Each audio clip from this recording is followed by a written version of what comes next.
The last straw hadn't so much as broken Camel's back, it had instead lit the Camel on fire and hurled it through a barber shop window. The straw in question was a young superhero and the Camel, my car. So here I Saturday in the waiting room for the Justice Union, a laughable assortment of heroes banded together to fight evil, villainy, and whatever nonsense happened to pop up that week. He slowly Saturday down, slumping in his chair. Jason. He couldn't. No, I've heard rumors of him being a loose cannon, but he's always blamed it on the villains. But this. I grabbed my helmet and stood up, putting it back on.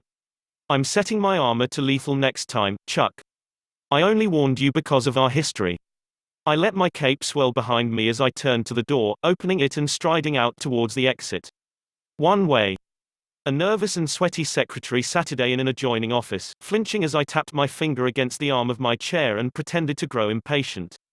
In reality, my armor is absurdly comfortable with its temperature control and ability to stream videos to my HUD, but I find it best to act as irritable as possible for the maximum villainous effect. After what must have been 35 nerve-wracking minutes, she finally opened a door for me and I strolled through to my meeting with my nemesis. Taking the chair opposite him, I waited for the door to seal behind me. I pulled off my helmet and it let a small hiss out as the pressure seal popped. Chuck, listen. I know your son wants justice, but if he keeps attacking at all hours of the day, I will make him incapable of attacking me ever again. The spandex-clad idiot slammed the table with both hands. Surprisingly, it didn't bend, but instead the legs sunk a few inches into the concrete. I made a mental note to look into whoever made such sturdy furniture for the Union while my nemesis continued his spittle-hurling tirade, so much as touch a hair on his head. IW. Chuck, he killed 3 people yesterday. What? He threw my car into a crowded barbershop while I was getting a haircut. It killed 3 people and injured another 2. He has attacked me in the open several times and people are being hurt by him. I flicked my helmet onto projection mode, replaying the video my armor had captured as it was in standby mode beside me at the barbershop, or the other this was going to end. End of story. Start of second story. Yes, Justice Lad. I know. Right. You'll thwart my evil ways. MMHMM. Crush my villainy. MMHMM.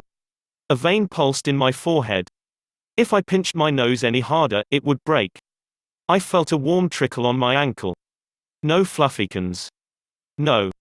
I wheeled around while gesturing in the direction of a nearby tree. Fluffykin's leash flew through the air, dragging her a few feet before it looped itself around the trunk. God damn it, Justice Lad. I said, as I grabbed him by the collar and lifted him into the air. Fluffykins gets nervous when you badger me. You know that. His mouth shut with an audible click. I stared into his eyes as I lowered my voice to a sinister whisper. I am a patient man. I know you are new, and clearly you are not the brightest of the latest misbegotten batch. He flinched at this, but I continued.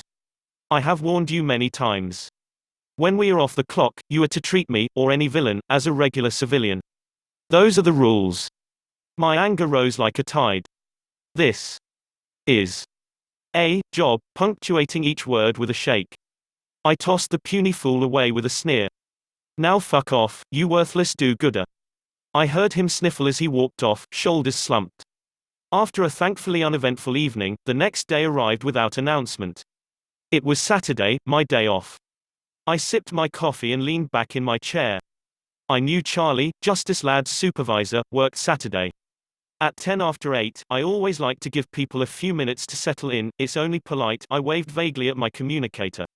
It floated in front of my face, just off to the side, flipped itself open, and dialed the number I knew by heart. It rang several times before being picked up. The phone rattled as it was shakily lifted off the receiver. Long night, Charlie. What? Who is this? Oh, you know. An old friend. Charlie's voice hardened. Telly Kenneter. How did you get this number? Charlie. Let us not dwell on petty minutiae. This isn't a social call, it's strictly business. Charlie's voice softened but retained a wary edge. Fine. Say what you have to say. Well, Charlie, as Justice Lad's supervisor, I wish to lodge a complaint. He sighed. Go on. I explained Justice Lad's endless pestering of me whenever I went, even when I was off the clock. Now Charlie, we both know JL is, well, not at my level, shall we just say. You know the rules we all agreed to. Rein him in, or I am afraid I will need to take certain I paused. Steps. There was a long silence on the other end. Fine. I'll speak to him. Please see that you do, Charlie. If you lose one more trainee, you'll never get that promotion you've been angling for. Have a great day. I did not hold out much hope. Justice Lad, what a stupid name, struck me as just about the worst possible combination of stupid and arrogant. Ah well. I rather liked Charlie, but life is full of disappointments. I steepled my fingers and pondered just how Justice Lad would meet his demise.